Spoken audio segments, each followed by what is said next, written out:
And new for you this morning, Moorhead police arrested a man earlier this morning for an outstanding warrant after responding to a stolen vehicle report that turned out to be false.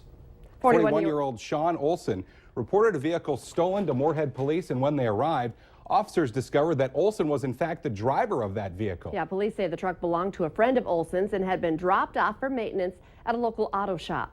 Olson is now in the Clay County Jail on an outstanding warrant of domestic assault and obstructing the legal process. We are following some breaking news for you this morning. St. Paul, Minnesota police are investigating an officer-involved shooting.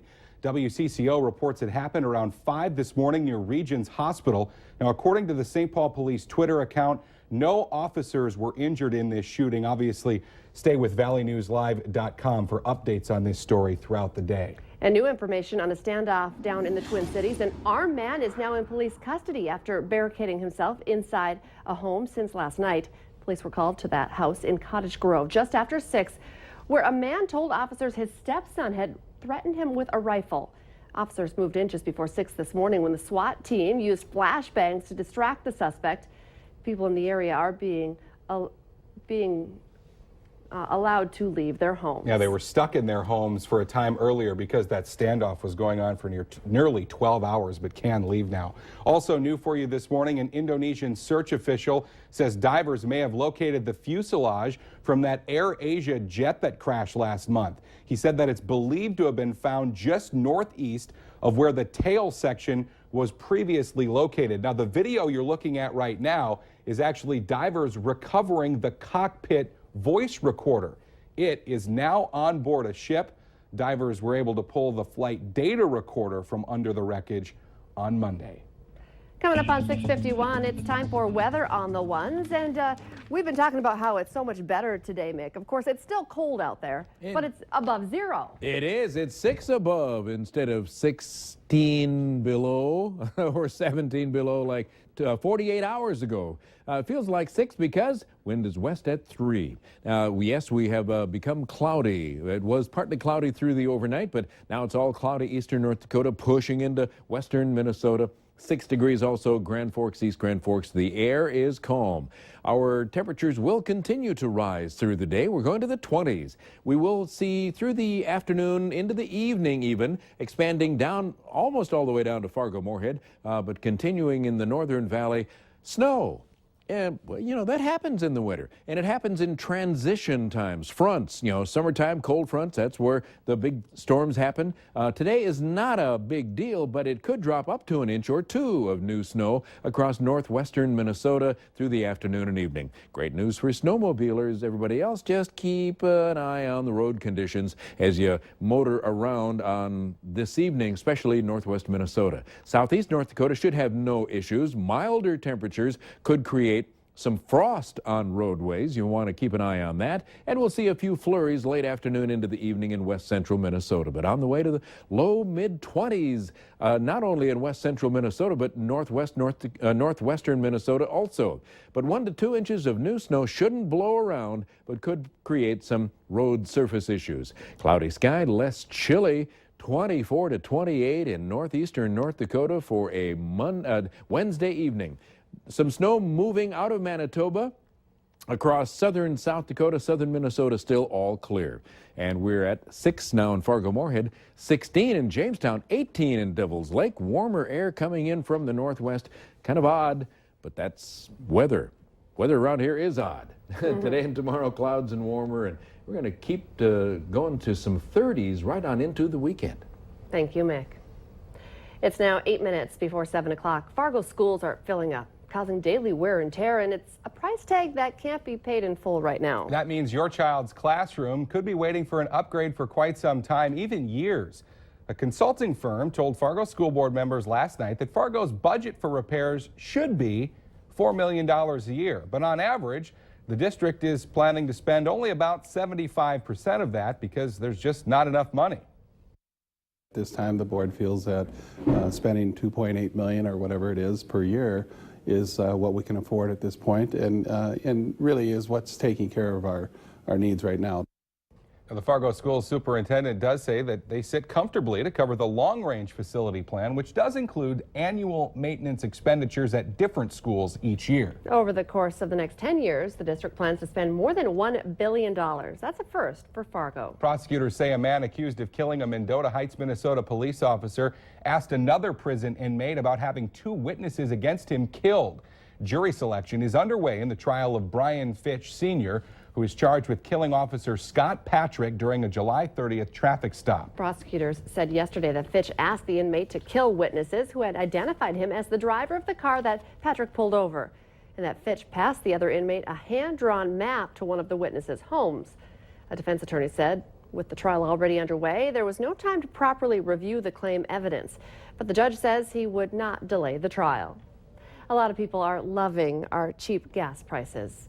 Of course, it's been happening for the last few months, and that now is putting some pressure and uncertainty on western North Dakota's oil-producing companies and even businesses across the region. A number of oil rigs in North Dakota are starting to shut down as the price of a barrel of oil just keeps going down. Right now, there are 156 active oil rigs in North Dakota. Last year at this time, there were 193. But it's not just North Dakota companies. An Alexandria, Minnesota company that builds heating equipment for oil wells says, well, they're not being impacted yet. They know they likely will be in a few months. Well, we think it'll affect us. We're just going to have to be more aggressive at maintaining our market share. Pretty much what the oil-producing countries are doing right now. They're becoming very aggressive. And North Dakota House Majority Leader Al Carlson says the legislature is cautiously optimistic about how the reduction in oil prices will impact the state.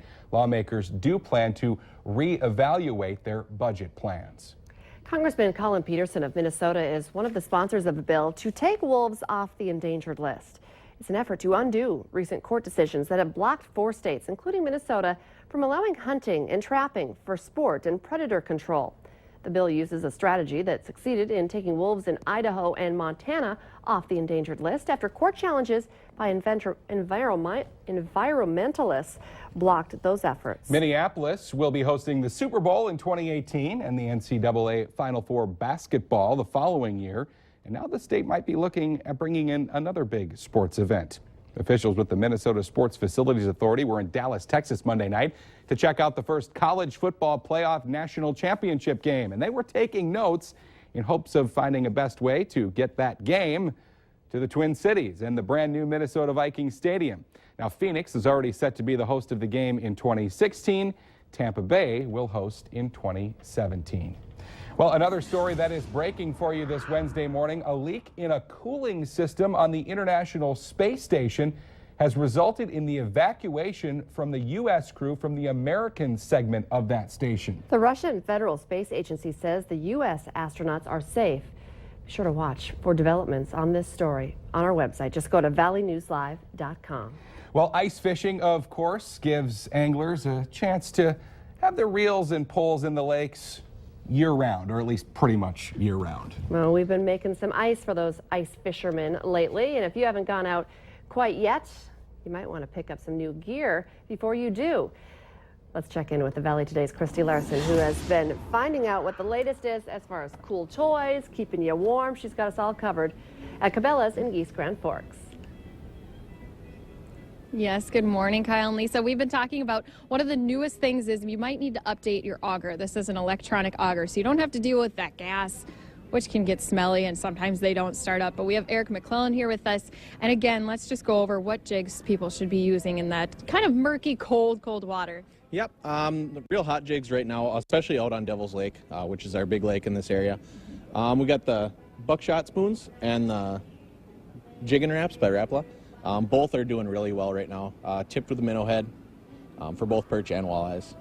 And I know that those fish sometimes are more active in this cold water. And if you're out sitting out there too, we do have a nice pair of new boots for you as well that can keep your feet warm no matter what activity you're doing outside. Yeah, that's a big deal, especially when you're standing on the ice all day. You definitely don't want to get cold feet and cut into your fun big time. And Eric was giving me some tips too and was saying that if I want to go out and kind of depend on getting some bites, at least see some action, Devil's Lake is the place to maybe go. It is right now. From the reports we've been hearing, it seems like the best bite around right now is out on Devil's Lake. Okay, well, we'll just have to make a Valley Today morning or weekend of it. Kyle, I don't know if you have any plans this Saturday, but maybe we could go ice fishing? I think I'm going to be busy on Saturday. I have a wedding thing, a prior commitment, but maybe in like a couple of weeks. How about that?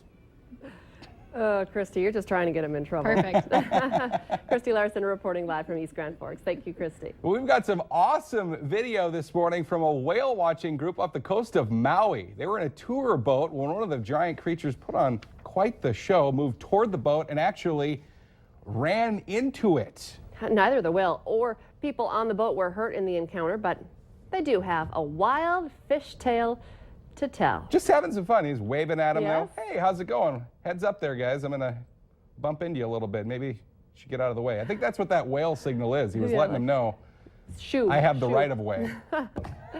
Let's get our answer now to our question of the morning on Facebook. Today's question: a recent survey found more than 80% of adults haven't done this in over a decade. The answer, go to a library.